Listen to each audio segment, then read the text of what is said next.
Capítulo 8. Un campeón de la verdad.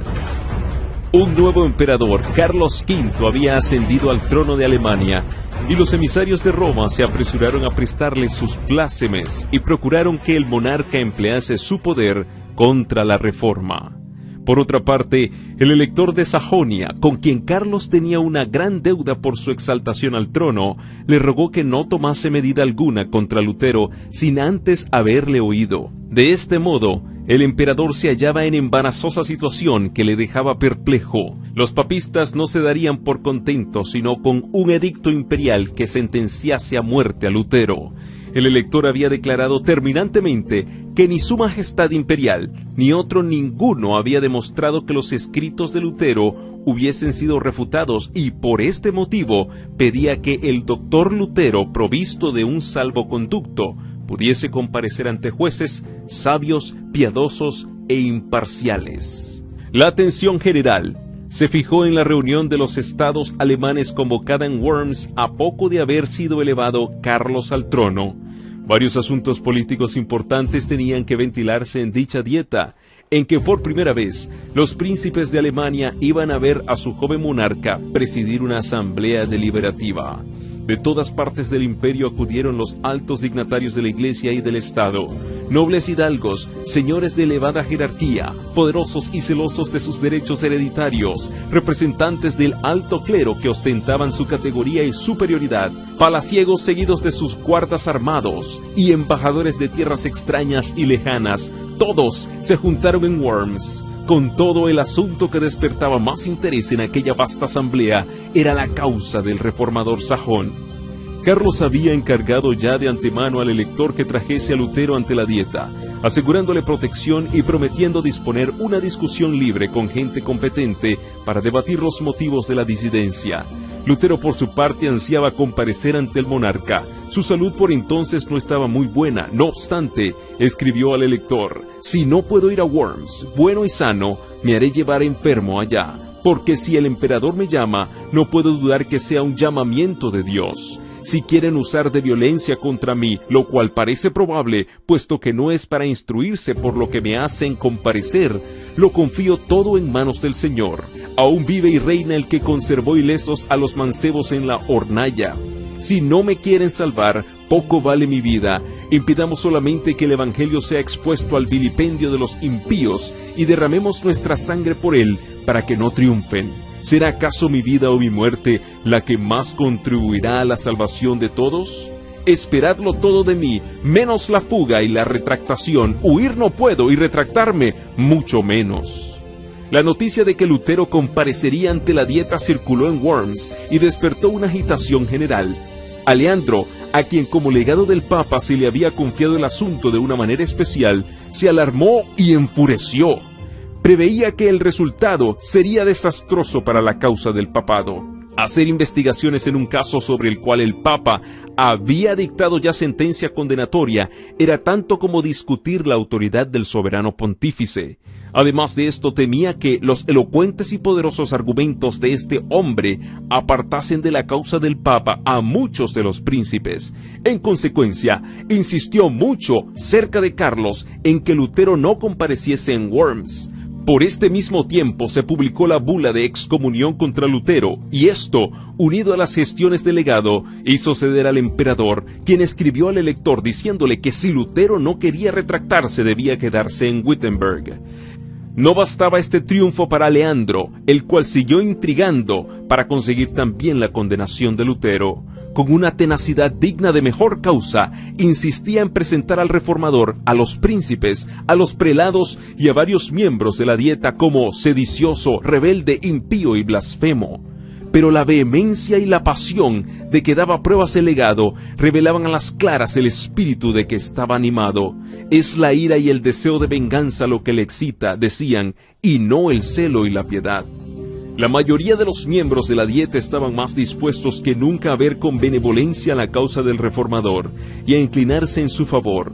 Con redoblado celo insistió a Leandro cerca del emperador para que cumpliese su deber de ejecutar los edictos papales. Esto, empero, según las leyes de Alemania, no podía hacerse sin el consentimiento de los príncipes, y Carlos V, no pudiendo resistir a las instancias del nuncio, le concedió que llevara el caso ante la Dieta.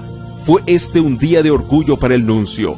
La asamblea era grande y el negocio era aún mayor.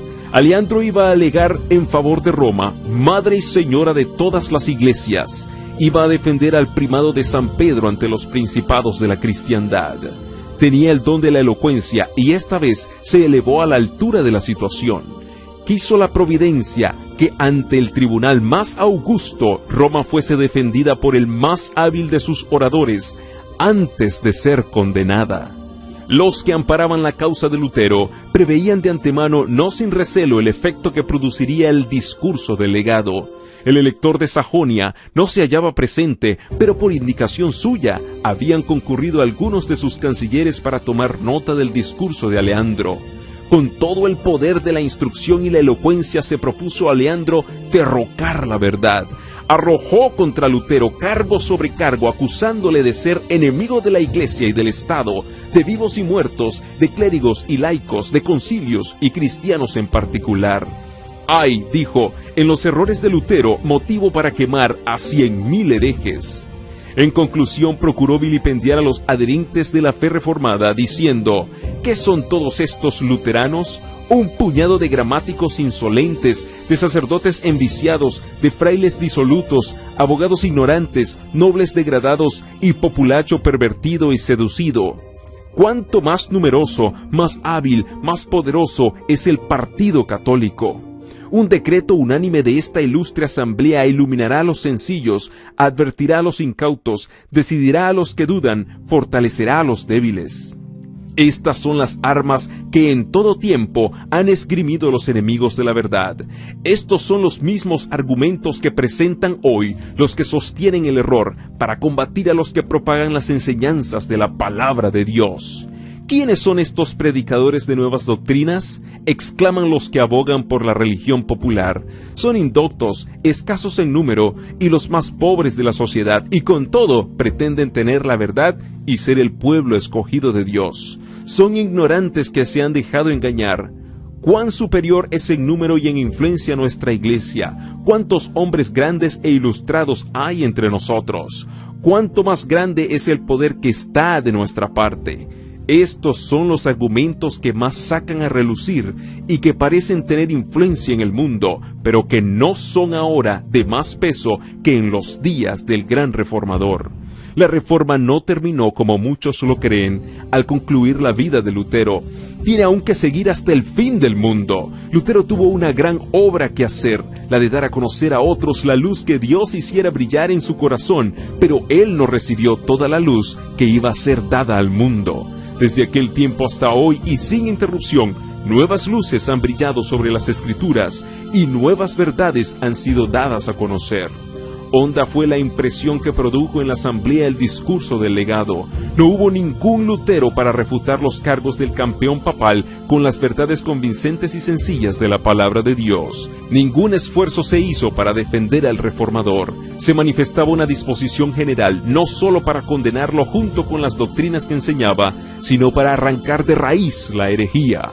Roma había disfrutado de la oportunidad más favorable para defender su causa. Se había dicho todo cuanto pudiera decirse para justificarla, pero aquella victoria aparente no fue sino la señal de la derrota. Desde aquel día el contraste entre la verdad y el error iba a resaltar más y más, porque la lucha entre ambos quedaba resueltamente empeñada. Nunca, desde aquel momento, iba a quedar Roma tan segura como antes lo estuviera.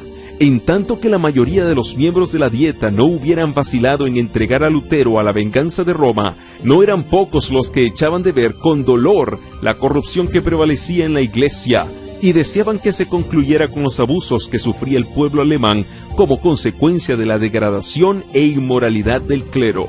El legado había presentado al gobierno del Papa del modo más favorable, pero entonces el Señor movió a uno de los miembros de la Dieta a que hiciese una verdadera exposición de los efectos de la tiranía papal.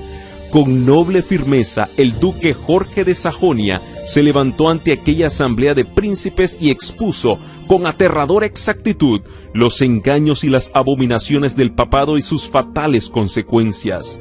En conclusión añadió: he aquí indicados algunos de los abusos de que acusan a Roma. Han echado a un lado la vergüenza y no se aplican más que a una cosa, al dinero, siempre más dinero, de modo que los predicadores que debieran enseñar la verdad no predican sino la mentira, y no solamente son tolerados, sino también recompensados, porque cuanto más mientan, tanto más ganan. De esta fuente cenagosa es de donde dimanan todas esas aguas corrompidas. El desarreglo conduce a la avaricia. ¡Ah! Es un escándalo que da el clero, precipitando así tantas almas a una condenación eterna. Se debe efectuar una reforma universal. Lutero mismo no hubiera podido hablar con tanta maestría y con tanta fuerza contra los abusos de Roma, y la circunstancia de ser el orador, un declarado enemigo del reformador, daba más valor a sus palabras. De haber estado abiertos los ojos de los circunstantes, habrían visto allí a los ángeles de Dios arrojando rayos de luz para disipar las tinieblas del error y abriendo las mentes y los corazones de todos para que recibiesen la verdad. Era el poder de Dios de verdad y de sabiduría el que dominaba a los mismos adversarios de la Reforma y preparaba así el camino para la gran obra que iba a realizarse. Martín Lutero no estaba presente, pero la voz de uno más grande que Lutero se había dejado oír en la asamblea.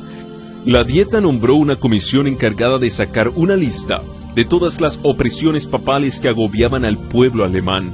Esta lista, que contenía 101 especificaciones, fue presentada al emperador, acompañada de una solicitud en que se le pedía que tomase medidas encaminadas a reprimir estos abusos. ¿Cuántas almas cristianas se pierden?, decían los solicitantes. ¿Cuántas rapiñas, cuántas exacciones exorbitantes, y de cuántos escándalos está rodeado el jefe de la cristiandad? Es menester precaver la ruina y el vilipendio de nuestro pueblo. Por esto, unánimemente, os suplicamos sumisos, pero con las más vivas instancias, que ordenéis una reforma general, que la emprendáis y la acabéis.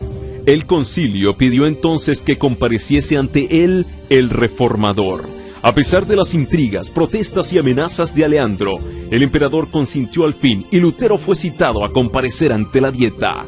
Con la notificación se expidió también un salvoconducto que garantizaba al reformador su regreso a un lugar seguro. Ambos documentos le fueron llevados por un heraldo encargado de conducir a Lutero de Wittenberg a Worms. Los amigos de Lutero estaban espantados y desesperados. Sabedores del prejuicio y de la enemistad que contra él reinaban, pensaban que ni aún el salvoconducto sería respetado y le aconsejaban que no expusiese su vida al peligro. Pero él replicó: los papistas no deseaban que yo fuese a Worms, pero sí mi condenación y mi muerte. No importa, rogad no por mí, sino por la palabra de Dios. Cristo me dará su espíritu para vencer a estos ministros del error. Yo los desprecio durante mi vida y triunfaré de ellos con mi muerte. En Worms se agitan para hacer que me retracte. He aquí cuál será mi retractación. Antes decía que el Papa era el vicario de Cristo, ahora digo que es el adversario del Señor y el apóstol del diablo. Lutero no iba a emprender solo su peligroso viaje. Además del mensajero imperial, se decidieron a acompañarle 3 de sus más fieles amigos. Melanchthon deseaba ardientemente unirse con ellos. Su corazón estaba unido con el de Lutero y se desvivía por seguirle, aún hasta la prisión o a la muerte, pero sus ruegos fueron inútiles. Si sucumbía Lutero, las esperanzas de la Reforma quedarían cifradas en los esfuerzos de su joven colaborador. Al despedirse de él, díjole el reformador: si yo no vuelvo, caro hermano, y mis enemigos me matan, no ceses de enseñar la verdad y permanecer firme en ella. Trabaja en mi lugar. Si tú vives, poco importa que yo perezca. Los estudiantes y los vecinos que se habían reunido para ver partir a Lutero estaban hondamente conmovidos. Una multitud de personas cuyos corazones habían sido tocados por el Evangelio le despidieron con llantos. Así salieron de Wittenberg el reformador y sus acompañantes. En el camino notaron que siniestros presentimientos embargaban los corazones de cuantos hallaban al paso. En algunos puntos no les mostraron atención alguna. En uno de ellos, donde pernoctaron, un sacerdote amigo manifestó sus temores al reformador, enseñándole el retrato de un reformador italiano que había padecido el martirio. A la mañana siguiente se supo que los escritos de Lutero habían sido condenados en Worms. Los pregoneros del emperador publicaban su decreto y obligaban al pueblo a que entregase a los magistrados las obras del reformador. El heraldo, temiendo por la seguridad de Lutero en la dieta y creyendo que ya empezaba a cejar en su propósito de acudir a la dieta, le preguntó si estaba aún resuelto a seguir adelante. Lutero contestó: «Aunque se me ha puesto entredicho en todas las ciudades, continuaré».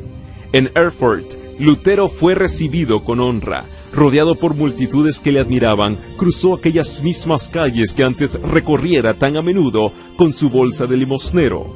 Visitó la celda de su convento y meditó en las luchas mediante las cuales la luz que ahora inundaba Alemania había penetrado en su alma. Deseaban oírle predicar. Esto le era prohibido, pero el heraldo dio su consentimiento y el mismo que había sido fraile sirviente del convento ocupó ahora el púlpito. Habló a la vasta concurrencia de las palabras de Cristo: «La paz sea con vosotros». Los filósofos, dijo, doctores y escritores han intentado demostrar cómo puede el hombre alcanzar la vida eterna y no lo han conseguido. Yo os lo explicaré ahora. Dios resucitó a un hombre, a Jesucristo nuestro Señor, por quien anonada la muerte, destruye el pecado y cierra las puertas del infierno. He aquí la obra de salvación. Jesucristo venció. He aquí la grata nueva, y somos salvos por su obra y no por las nuestras. Nuestro Señor Jesucristo dice: «La paz sea con vosotros. Mirad mis manos», es decir, mira, oh hombre, yo solo soy quien he borrado tus pecados y te he rescatado. Por esto tienes ahora la paz, dice el Señor. Y siguió explicando cómo la verdadera fe se manifiesta en una vida santa. Puesto que Dios nos ha salvado, obremos de un modo digno de su aprobación. ¿Eres rico? Sirvan tus bienes a los pobres. ¿Eres pobre? Tu labor sirva a los ricos. Si tu trabajo no es útil más que para ti mismo, el servicio que pretendes hacer a Dios no es más que mentira. El pueblo escuchaba embelesado. El pan de vida fue repartido a aquellas almas hambrientas. Cristo fue ensalzado ante ellas por encima de papas, legados, emperadores y reyes.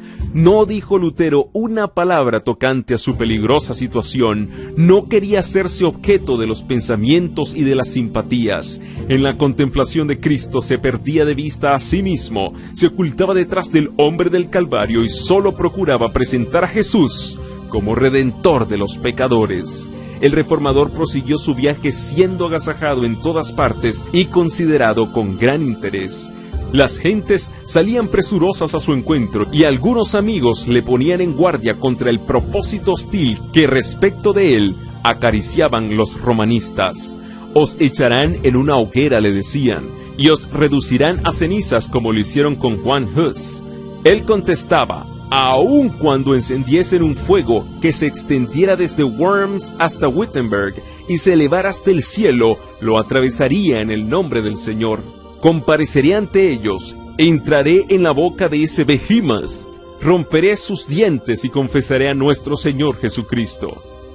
Al tener noticias de que se aproximaba a Worms, el pueblo se conmovió. Sus amigos temblaron recelando por su seguridad.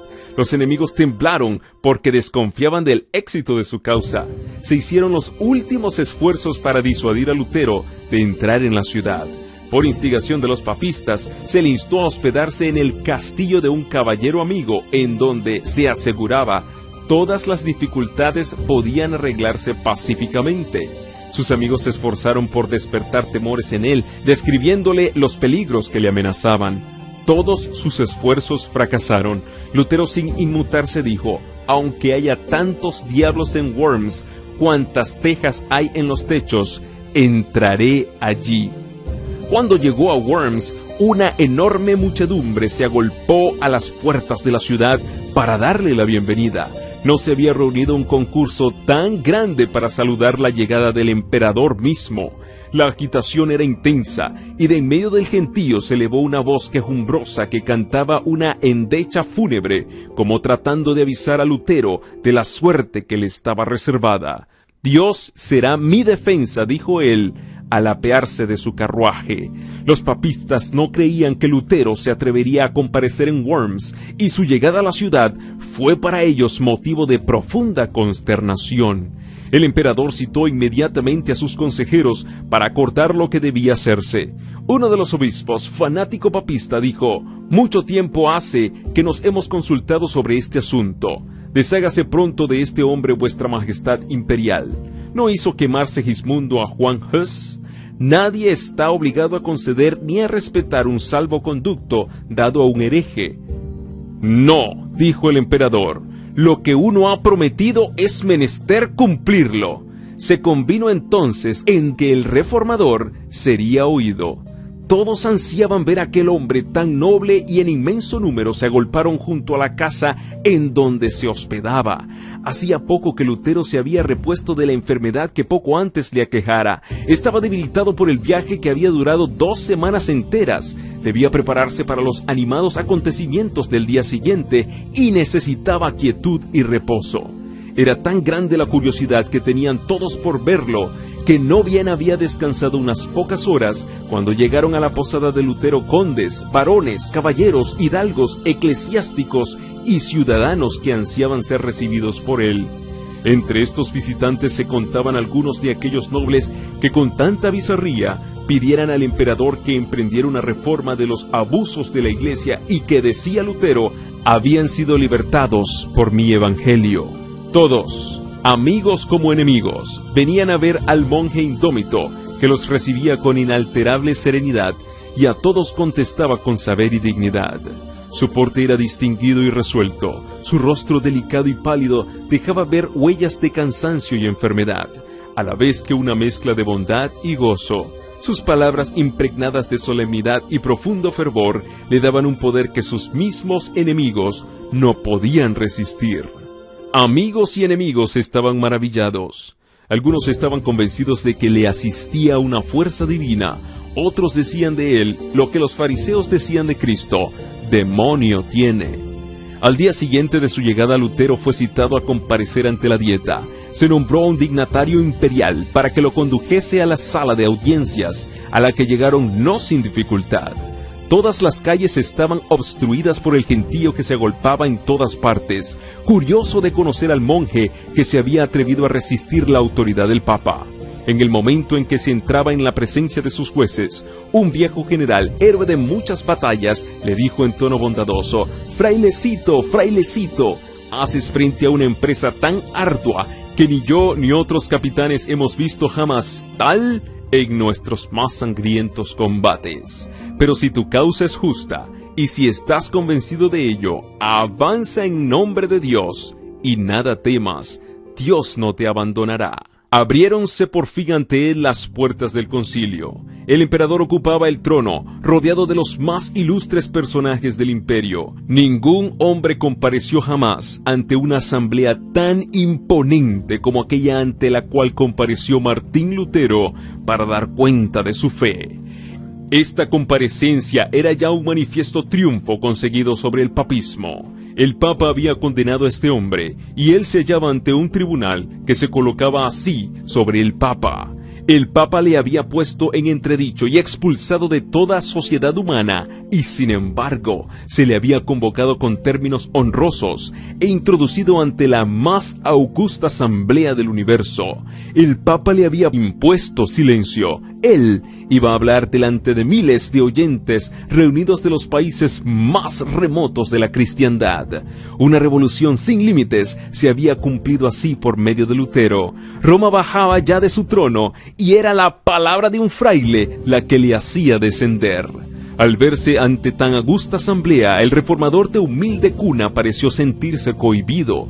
Algunos de los príncipes, observando su emoción, se acercaron a él, y uno de ellos le dijo al oído: «No temáis a aquellos que no pueden matar más que el cuerpo y que nada pueden contra el alma». Otro añadió también: cuando os entregaren ante los reyes y los gobernadores, no penséis cómo o qué habéis de hablar, el Espíritu de vuestro Padre hablará por vosotros. Así fueron recordadas las palabras de Cristo por los grandes de la tierra para fortalecer al siervo fiel en la hora de la prueba. Lutero fue conducido hasta un lugar situado frente al trono del emperador. Un profundo silencio reinó en la numerosa asamblea. Enseguida un alto dignatario se puso en pie y, señalando una colección de los escritos de Lutero, exigió que el reformador contestase 2 preguntas: si reconocía aquellas obras como suyas y si estaba dispuesto a retractar el contenido de ellas. Habiendo sido leídos los títulos de los libros, Lutero dijo que sí los reconocía como suyos. Tocante a la segunda pregunta, añadió: atendido que concierne a la fe y a la salvación de las almas, en la que se halla interesada la palabra de Dios, a saber, el más grande y precioso tesoro que existe en los cielos y en la tierra, obraría yo imprudentemente si respondiera sin reflexión. Pudiera afirmar menos de lo que se me pide, o más de lo que exige la verdad, y hacerme así culpable contra esta palabra de Cristo. Cualquiera que me negare delante de los hombres, le negaré yo también delante de mi Padre que está en los cielos. Mateo 10:33. Por esta razón, suplico a su Majestad Imperial, con toda sumisión, se digne concederme tiempo, para que pueda yo responder sin manchar la palabra de Dios. Lutero obró discretamente al hacer esta súplica. Sus palabras convencieron a la asamblea de que él no hablaba movido por pasión ni arrebato.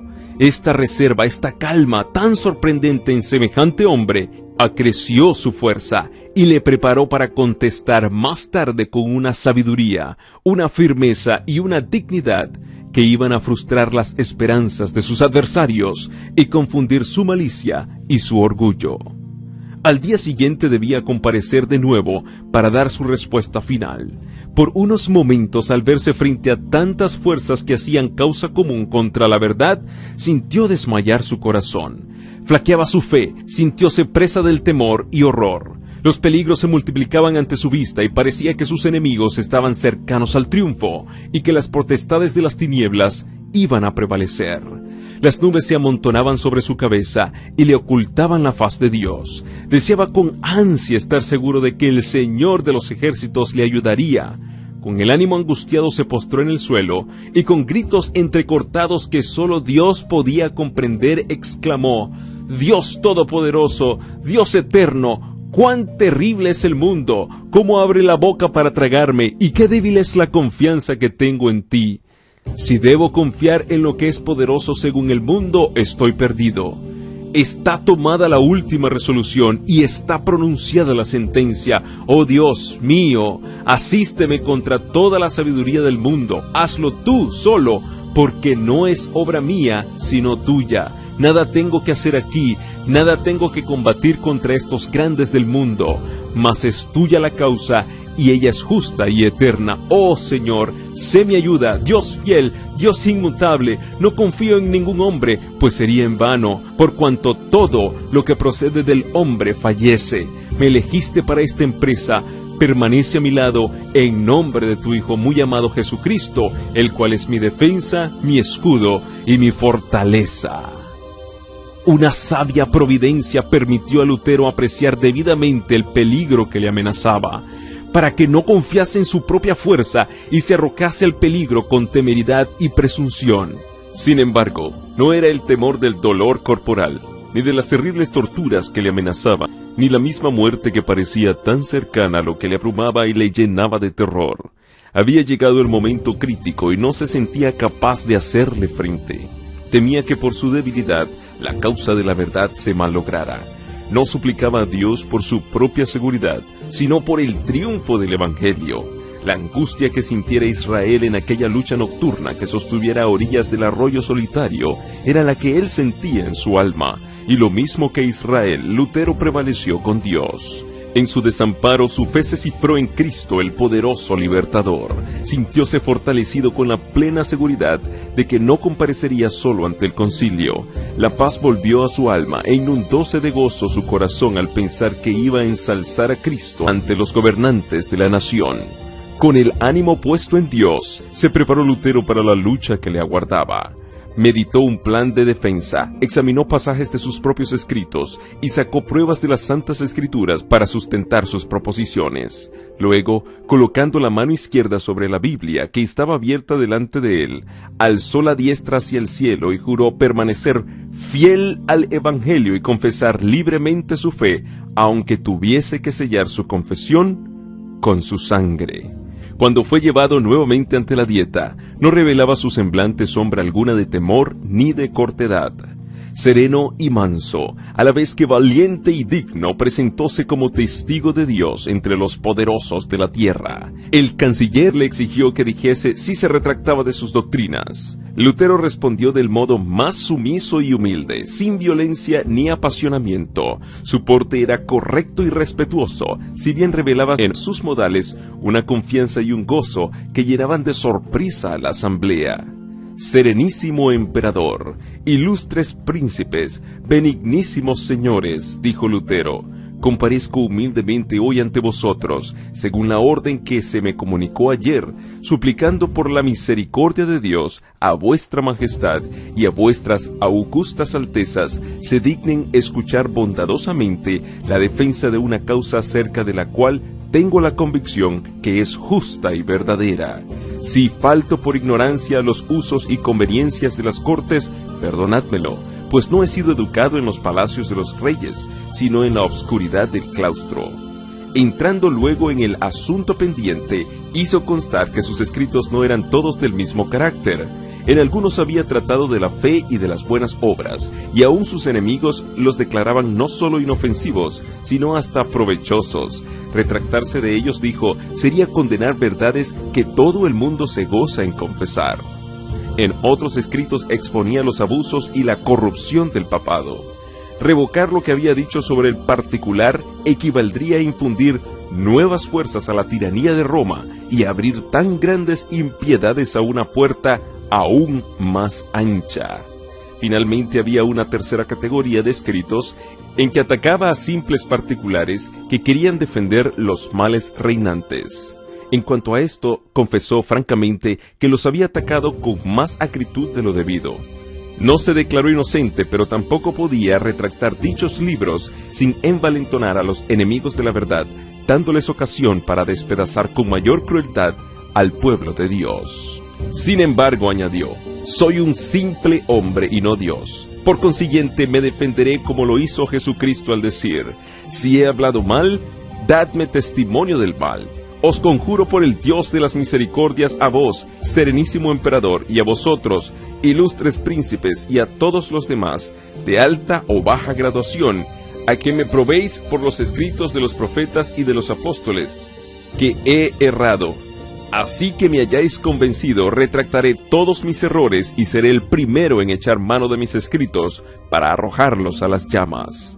Lo que acabo de decir muestra claramente que he considerado y pesado bien los peligros a que me expongo, pero lejos de acobardarme es para mí motivo de gozo ver que el Evangelio es hoy día lo que antes una causa de disturbio y de discordia.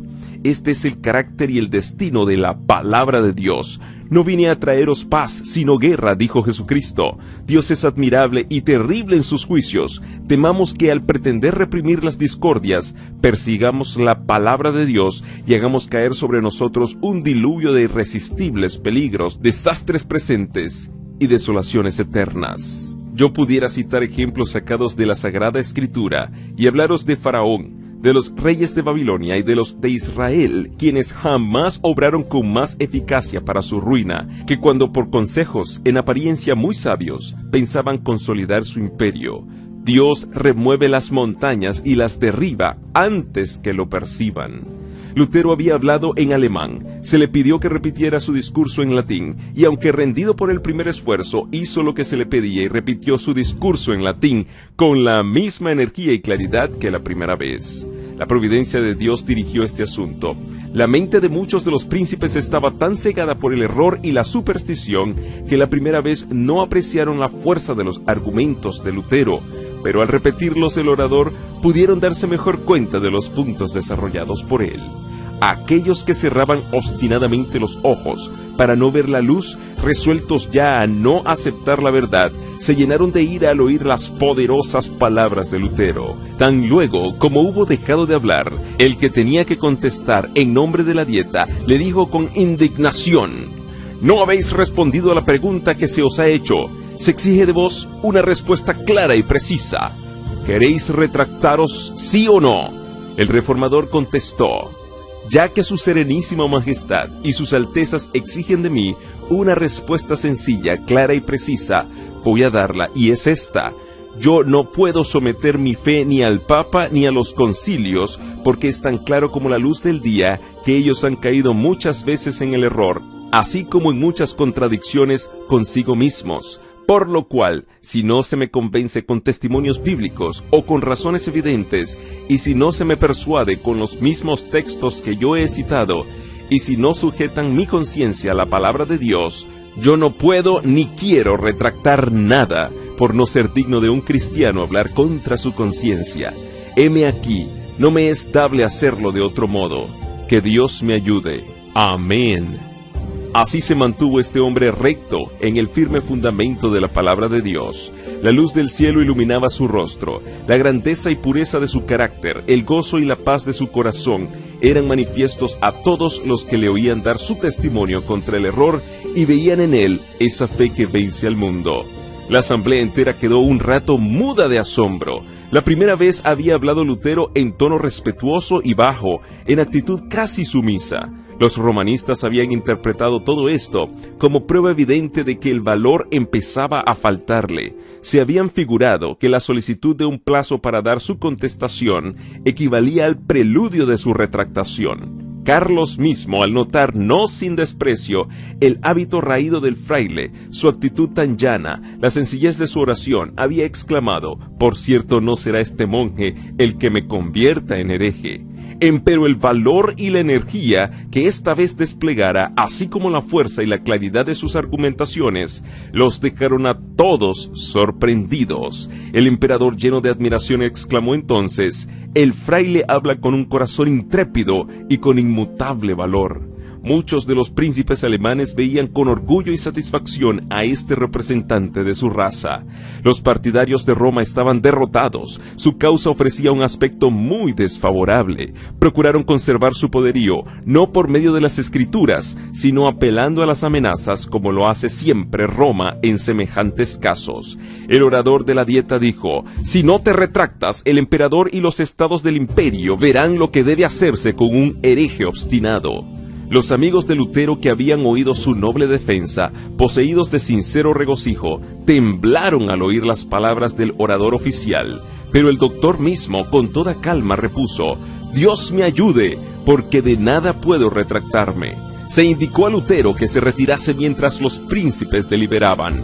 Todos se daban cuenta de que era un momento de gran crisis. La persistente negativa de Lutero a someterse podía afectar la historia de la Iglesia por muchos siglos. Se acordó darle otra oportunidad para retractarse. Por última vez le hicieron entrar de nuevo en la sala. Se le volvió a preguntar si renunciaba a sus doctrinas. Contestó: «No tengo otra respuesta que dar que la que he dado». Era ya bien claro y evidente que no podrían inducirle a ceder, ni de grado ni por fuerza, a las exigencias de Roma. Los caudillos papales estaban acongojados porque su poder, que había hecho temblar a los reyes y a los nobles, era así despreciado por un pobre monje, y se propusieron hacerle sentir su ira, entregándole al tormento. Pero reconociendo Lutero el peligro que corría, había hablado a todos con dignidad y serenidad cristiana. Sus palabras habían estado exentas de orgullo, pasión o falsedad. Se había perdido de vista a sí mismo y a los grandes hombres que le rodeaban, y solo sintió que se hallaba en presencia de uno que era infinitamente superior a los papas, a los prelados, a los reyes y a los emperadores. Cristo mismo había hablado por medio del testimonio de Lutero con tal poder y grandeza que tanto en los amigos como en los adversarios despertó pavor y asombro. El Espíritu de Dios había estado presente en aquel concilio, impresionando vivamente los corazones de los jefes del imperio. Varios príncipes reconocieron sin embozo la justicia de la causa del reformador. Muchos se convencieron de la verdad, pero en algunos la impresión no fue duradera. Otros aún hubo que en aquel momento no manifestaron sus convicciones, pero que habiendo estudiado las Escrituras después, llegaron a ser intrépidos sostenedores de la Reforma. El elector Federico había aguardado con ansiedad la comparecencia de Lutero ante la Dieta y escuchó su discurso con profunda emoción. Experimentó regocijo y orgullo al presenciar el valor del fraile, su firmeza y el modo en que se mostraba dueño de sí mismo, y resolvió defenderle con mayor firmeza que antes. Comparó entre sí a ambas partes contendientes y vio que la sabiduría de los papas, de los reyes y de los prelados había sido anulada por el poder de la verdad. El papado había sufrido una derrota que iba a dejarse sentir en todas las naciones a través de los siglos. Al notar el legado el efecto que produjeran las palabras de Lutero, temió como nunca había temido por la seguridad del poder papal y resolvió echar mano de todos los medios que estuviesen a su alcance para acabar con el reformador. Con toda la elocuencia y la habilidad diplomática que le distinguían en gran manera, le pintó al joven emperador la insensatez y el peligro que representaba el sacrificar en favor de un insignificante fraile la amistad y el apoyo de la poderosa sede de Roma. Sus palabras no fueron inútiles. El día después de la respuesta de Lutero, Carlos mandó a la Dieta un mensaje en que manifestaba su determinación de seguir la política de sus antecesores, de sostener y proteger la religión romana. Ya que Lutero se negaba a renunciar a sus errores, se tomarían las medidas más enérgicas contra él y contra las herejías que enseñaba. Un solo fraile, extraviado por su propia locura, se levanta contra la fe de la cristiandad. Sacrificaré mis reinos, mi poder, mis amigos, mis tesoros, mi cuerpo, mi sangre, mi espíritu y mi vida para contener esta impiedad. Voy a despedir al Agustino Lutero, prohibiéndole causar el más leve tumulto entre el pueblo. Enseguida procederé contra él y sus secuaces, como contra herejes declarados por medio de la excomunión, de la suspensión y por todos los medios convenientes para destruirlos. Pido a los miembros de los estados que se conduzcan como fieles cristianos. No obstante, el emperador declaró que el salvoconducto de Lutero debía ser respetado y que antes de que se pudiese proceder contra él, debía dejársele llegar a su casa sano y salvo. Dos opiniones encontradas fueron entonces propuestas por los miembros de la Dieta. Los emisarios y representantes del Papa solicitaron que el salvoconducto del reformador fuera violado. El Rin, decían, debe recibir sus cenizas, como recibió hace un siglo las de Juan Hus. Pero los príncipes alemanes, si bien papistas y enemigos jurados de Lutero, se opusieron a que se violara así la fe pública, alegando que aquello sería un baldón en el honor de la nación. Recordaron las calamidades que habían sobrevenido por la muerte de Juan Hus y declararon que ellos no se atrevían a acarrearlas a Alemania ni a su joven emperador. Carlos mismo dijo, en respuesta a la vil propuesta, aun cuando la buena fe y la fidelidad fuesen desterradas del universo, deberían hallar refugio en el corazón de los príncipes. Pero los enemigos más encarnizados de Lutero siguieron hostigando al monarca para que hiciera con el reformador lo que Segismundo hiciera con Hus, abandonarle a la misericordia de la Iglesia.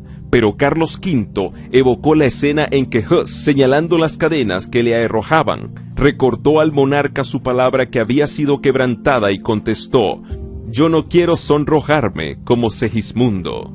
Carlos, empero, había rechazado deliberadamente las verdades expuestas por Lutero. El emperador había declarado: «Estoy firmemente resuelto a seguir el ejemplo de mis antepasados». Estaba decidido a no salirse del sendero de la costumbre, ni siquiera para ir por el camino de la verdad y de la rectitud. Por la razón de que sus padres lo habían sostenido, él también sostendría al papado y toda su crueldad y corrupción. De modo que se dispuso a no aceptar más luz que la que habían recibido sus padres, y a no hacer cosa que ellos no hubiesen hecho. Son muchos los que en la actualidad se aferran a las costumbres y tradiciones de sus padres. Cuando el Señor les envía alguna nueva luz, se niegan a aceptarla porque sus padres, no habiéndola conocido, no la recibieron. No estamos en la misma situación que nuestros padres y por consiguiente, nuestros deberes y responsabilidades no son los mismos tampoco. No nos aprobará Dios si miramos el ejemplo de nuestros padres para determinar lo que es nuestro deber en vez de escudriñar la Biblia por nosotros mismos. Nuestra responsabilidad es más grande que la de nuestros antepasados. Somos deudores por la luz que recibieron ellos y que nos entregaron como herencia, y deudores por la mayor luz que nos alumbra hoy procedente de la palabra de Dios. Cristo dijo a los incrédulos judíos: si yo no hubiera venido y les hubiera hablado, no hubieran tenido pecado, mas ahora no tienen excusa por su pecado. Juan 15:22. El mismo poder divino habló por boca de Lutero al emperador y a los príncipes de Alemania, y mientras la luz resplandecía procedente de la palabra de Dios, su espíritu alegó por última vez con muchos de los que se hallaban en aquella asamblea. Así como Pilato, siglos antes, permitiera que el orgullo y la popularidad le cerraran el corazón para que no recibiera al Redentor del mundo, y así como el cobarde Félix rechazara el mensaje de verdad diciendo: ahora vete, mas en teniendo oportunidad te llamaré, y así como el orgulloso Agripa confesara: por poco me persuades a ser cristiano, Hechos 24:25, 26:28, pero rechazó el mensaje que le era enviado del cielo, así también Carlos V, cediendo a las instancias del orgullo y de la política del mundo, decidió rechazar la luz de la verdad. Corrían por todas partes muchos rumores de los proyectos hostiles a Lutero, y despertaban gran agitación en la ciudad. Lutero se había conquistado muchos amigos que, conociendo la traidora crueldad de Roma, para con los que se atrevían a sacar a luz sus corrupciones, resolvieron evitar a todo trance que él fuese sacrificado. Centenares de nobles se comprometieron a protegerle. No pocos denunciaban públicamente el mensaje imperial como prueba evidente de humillante sumisión al poder de Roma. Se fijaron pasquines en las puertas de las casas y en las plazas públicas, unos contra Lutero y otros en su favor. En uno de ellos se leían sencillamente estas enérgicas palabras del sabio: «Ay de ti, oh tierra, cuyo rey es un niño», Eclesiastés 10:16. El entusiasmo que el pueblo manifestaba en favor de Lutero en todas partes del imperio dio a conocer a Carlos y a la Dieta que si se cometía una injusticia contra él, bien podrían quedar comprometidas la paz del imperio y la estabilidad del trono. Federico de Sajonia observó una bien estudiada reserva, ocultando cuidadosamente sus verdaderos sentimientos para con el reformador, y al mismo tiempo lo custodiaba con incansable vigilancia, observando todos sus movimientos y los de sus adversarios. Pero había muchos que no se cuidaban de ocultar sus simpatías hacia Lutero. Era visitado por príncipes, condes, varones y otras personas de distinción, clérigos y laicos. El pequeño cuarto del doctor, escribía Spalatino, no podía contener a todos los que acudían a verle. El pueblo le miraba como si fuese algo más que humano, y aun los que no creían en sus enseñanzas no podían menos que admirar en él la sublime integridad que le hacía desafiar la muerte antes que violar los dictados de su conciencia. Se hicieron esfuerzos supremos para conseguir que Lutero consintiera en transigir con Roma. Príncipes y nobles le manifestaron que si persistía en sostener sus opiniones contra la Iglesia y los concilios, pronto se le desterraría del imperio y entonces nadie le defendería. A esto respondió el reformador: el Evangelio de Cristo no puede ser predicado sin escándalo. ¿Cómo es posible que el temor o aprensión de los peligros me desprenda del Señor y de su palabra divina, que es la única verdad? No, antes daré mi cuerpo, mi sangre y mi vida. Se le instó nuevamente a someterse al juicio del emperador, pues entonces no tendría nada que temer. Consiento de veras, dijo, en que el emperador, los príncipes y aun los más humildes cristianos examinen y juzguen mis libros, pero bajo la condición de que tomarán por norma la Sagrada Escritura. Los hombres no tienen más que someterse a ella. Mi conciencia depende de ella y soy esclavo de su observancia. En respuesta a otra instancia dijo: consiento en renunciar al salvoconducto, abandono mi persona y mi vida entre las manos del emperador, pero la palabra de Dios nunca. Expresó que estaba dispuesto a someterse al fallo de un concilio general, pero con la condición expresa de que el concilio juzgara según las Escrituras. En lo que se refiere a la palabra de Dios y a la fe, añadió, cada cristiano es tan buen juez como el mismo Papa secundado por 1.000.000 de concilios. Finalmente, los amigos y los enemigos de Lutero se convencieron de que todo esfuerzo encaminado a una reconciliación sería inútil. Si el reformador hubiera cedido en un solo punto, Satanás y sus ejércitos habrían ganado la victoria. Pero la inquebrantable firmeza de él fue el medio de emancipar a la Iglesia y de iniciar una era nueva y mejor. La influencia de este solo hombre, que se atrevió a pensar y a obrar por sí mismo en materia de religión, iba a afectar a la Iglesia y al mundo, no solo en aquellos días, sino en todas las generaciones futuras. Su fidelidad y su firmeza fortalecerían la resolución de todos aquellos que, a través de los tiempos, pasaran por experiencia semejante. El poder y la majestad de Dios prevalecieron sobre los consejos de los hombres y sobre el gran poder de Satanás.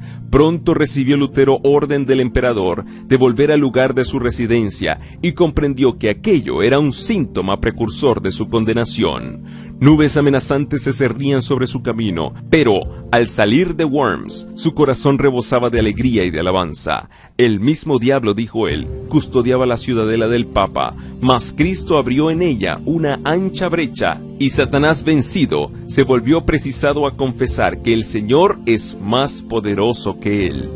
Después de su partida, deseoso aún de manifestar que su firmeza no había que tomarla por rebelión, escribió Lutero al emperador, diciendo entre otras cosas, Dios, que es el que lee el interior de los corazones, me es testigo de que estoy pronto a obedecer con diligencia a vuestra majestad, así en lo próspero como en lo adverso, ya por la vida, ya por la muerte, exceptuando solo la palabra de Dios por la que el hombre existe. En todas las cosas relativas al tiempo presente, mi fidelidad será perenne, puesto que en la tierra ganar o perder son cosas indiferentes a la salvación. Pero Dios prohíbe que en las cosas concernientes a los bienes eternos, el hombre se someta al hombre. En el mundo espiritual, la sumisión es un culto verdadero que no debe rendirse sino al Creador. En su viaje de regreso fue recibido en los pueblos del tránsito con más agasajos que los que se le tributaban al ir a Worms. Príncipes de la Iglesia daban la bienvenida al excomulgado monje y gobernantes civiles tributaban honores al hombre a quien el monarca había despreciado. Se le instó a que predicase y a despecho de la prohibición imperial volvió a ocupar el púlpito. Dijo, nunca me comprometí a encadenar la palabra de Dios y nunca lo haré. No hacía mucho que el reformador dejara a Worms cuando los papistas consiguieron que el emperador expidiera contra él un edicto en el cual se denunciaba como el mismo Satanás bajo la figura humana y envuelto con hábito de fraile. Se ordenaba que tan pronto como dejara de ser valedero su salvoconducto, se tomaran medidas para detener su obra. Se prohibía guarecerle, suministrarle alimento, bebida o socorro alguno, con obras o palabras, en público o en privado. Debía apresársele en cualquier parte donde se le hallara y entregársele a las autoridades. Sus adeptos debían ser encarcelados también y sus bienes confiscados. Los escritos todos de Lutero debían ser destruidos y finalmente cualquiera que osara obrar en contradicción con el decreto quedaba incluido en las condenaciones del mismo. El elector de Sajonia y los príncipes más adictos a Lutero habían salido ya de Worms y el decreto del emperador recibió la sanción de la dieta. Los romanistas no cabían de gozo, consideraban que la suerte de la reforma estaba ya sellada, pero Dios había provisto un medio de escape para su siervo en aquella hora de peligro. Un ojo vigilante había seguido los movimientos de Lutero y un corazón sincero y noble se había resuelto a ponerle a salvo. Fácil era echar de ver que Roma no había de quedar satisfecha, sino con la muerte del reformador, y sólo ocultándose podía éste burlar las garras del león. Dios dio sabiduría a Federico de Sajonia para idear un plan que salvara la vida de Lutero. Ayudado por varios amigos verdaderos, se llevó a cabo el propósito del elector, y Lutero fue efectivamente sustraído a la vista de amigos y enemigos. Mientras regresaba a su residencia, se vio rodeado de repente, separado de sus acompañantes y llevado por fuerza a través de los bosques al castillo de Wartburg, fortaleza que se alzaba sobre una montaña aislada. Tanto su secuestro como su escondite fueron rodeados de tanto misterio que Federico mismo por mucho tiempo no supo dónde se hallaba el reformador. Esta ignorancia tenía un propósito, pues mientras el elector no conociera el paradero del reformador, no podía revelar nada. Se aseguró de que Lutero estuviera protegido, y esto le bastaba. Pasaron así la primavera, el verano y el otoño, y llegó el invierno, y Lutero seguía aún secuestrado. Ya exultaban a Leandro y sus partidarios al considerar casi apagada la luz del Evangelio. Pero en vez de ser esto así, el reformador estaba llenando su lámpara en los almacenes de la verdad y su luz iba a brillar con deslumbrantes fulgores. En la amigable seguridad que disfrutaba en Wartburg, congratulábase Lutero por haber sido sustraído por algún tiempo al calor y al alboroto del combate. Pero no podía encontrar satisfacción en prolongado descanso. Acostumbrado a la vida activa y al rudo combate, no podía quedar mucho tiempo ocioso. En aquellos días de soledad, tenía siempre presente la situación de la iglesia y exclamaba desesperado: ¡ay! Y que no haya nadie en este último día de su ira que quede en pie delante del Señor como un muro para salvar a Israel. También pensaba en sí mismo y tenía miedo de ser tachado de cobardía por haber huido de la lucha. Se reprochaba en su indolencia y la indulgencia con que se trataba a sí mismo, y no obstante esto, estaba haciendo diariamente más de lo que hubiera podido hacer un hombre solo. Su pluma no permanecía nunca ociosa. En el momento en que sus enemigos se lisonjeaban de haberle acallado, los asombraron y confundieron las pruebas tangibles de su actividad. Un sinnúmero de tratados provenientes de su pluma circulaban por toda Alemania. También prestó entonces valioso servicio a sus compatriotas al traducir al alemán el Nuevo Testamento. Desde su Patmos, perdido entre riscos, siguió casi un año proclamando el Evangelio y censurando los pecados y los errores de su tiempo. Pero no fue únicamente para preservar a Lutero de la ira de sus enemigos, ni para darle un tiempo de descanso en el que pudiese hacer estos importantes trabajos para lo que Dios separó a su siervo del escenario de la vida pública. Había otros resultados más preciosos que alcanzar. En el descanso y en la oscuridad de su montaña solitaria, quedó Lutero sin auxilio humano y fuera del alcance de las alabanzas y de la admiración de los hombres. Así fue salvado del orgullo y de la confianza en sí mismo, que a menudo son frutos del éxito. Por medio del sufrimiento y de la humillación, fue preparado para andar con firmeza en las vertiginosas alturas, a donde había sido llevado de repente. A la vez que los hombres se regocijan en la libertad que les da el conocimiento de la verdad, se sienten inclinados a ensalzar a aquellos de quienes Dios se ha valido para romper las cadenas de la superstición y del error.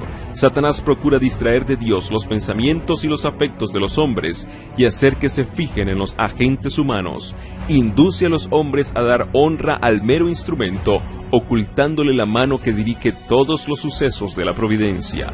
Con demasiada frecuencia acontece que los maestros religiosos, así alabados y reverenciados, pierden de vista su dependencia de Dios y sin sentirlo empiezan a confiar en sí mismos. Resulta entonces que quieren gobernar el espíritu y la conciencia del pueblo, el cual está dispuesto a considerarlos como guías en vez de mirar la palabra de Dios. La obra de reforma ve así frenada su marcha por el espíritu que domina a los que la sostienen. Dios quiso evitar este peligro a la reforma. Quiso que esa obra recibiese no la marca de los hombres, sino la impresión de Dios. Los ojos de los hombres estaban fijos en Lutero como el expositor de la verdad. Pero él fue arrebatado de en medio de ellos para que todas las miradas se dirigieran al eterno autor de la verdad.